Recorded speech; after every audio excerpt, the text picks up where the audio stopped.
Jobe Chapter 29.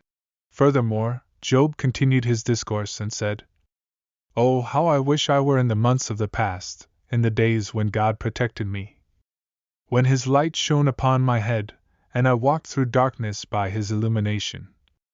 As I was in my youth, when the secret of God was in my home, when the Almighty was still with me, and my children were around me, when I washed my steps with butter, and the rocks poured out streams of oil for me, when I went to the city gate and took my seat in the public square. The young men saw me and stepped aside, while the old men rose to their feet. The rulers held back their words and covered their mouths with their hands. The nobles refrained from speaking, and their tongues clung to the roofs of their mouths. When people heard of me, they blessed me. When they saw me, they gave witness to my character.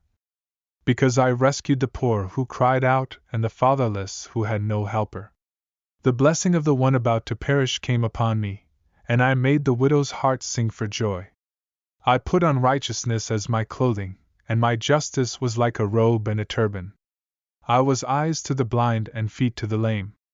I was a father to the needy, and I examined the case of the stranger. I broke the fangs of the wicked and snatched the prey from their teeth. Then I thought, I will die in my own house, and my days will be as numerous as the grains of sand. My roots reached the water, and the dew settled on my branches all night. My honor was continually renewed, and my bow remained strong in my hand. They listened to me and waited silently. They held their peace when I spoke. After my words, they spoke no more. My speech fell upon them like refreshing rain. They waited for me as for showers and opened their mouths as for spring rain.